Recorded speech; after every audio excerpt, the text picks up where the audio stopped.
Welcome to day 2 of my Letting Go of Fear series because frankly, your girl is tired of being a scary hoe.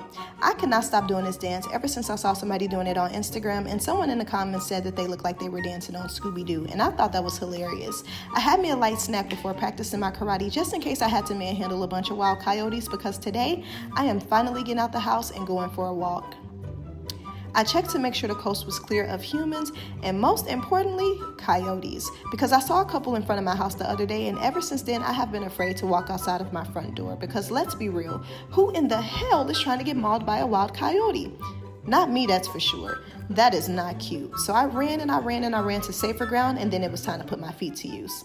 I am so envious of people who can go for long hikes in the mountains and walks in the woods because I want that to be me. I want that to be my lifestyle. I want to wake up at 5 a.m. and go for a 50-mile jog.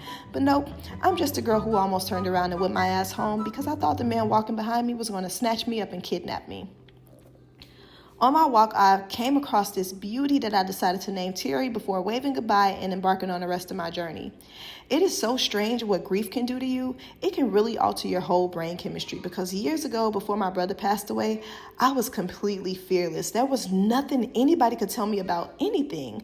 I was almost always in nature, climbing trees, rolling around in the grass, and one of my favorite things to do was go to the lakefront solo with a speaker, a book, and some snacks, and I would sit for hours listening to the ocean, listening to the trees. It was one of my favorite things to do. But it's like when someone really, really close to you passes away, in my case, my brother, who I grew up with, lived with, saw every day of my life, you start to realize that death is a real thing, and it scares me out of my mind to think that my life is not always in my own hands. So that's why I struggle to leave outside the house. I feel like I can control some things, but I'm realizing that I can't control everything. And that's why I'm trying to rid myself of this fear and just live my life, because there's so many different things that I want to do, and I can't do those things stuck in a house and isolating myself from the world.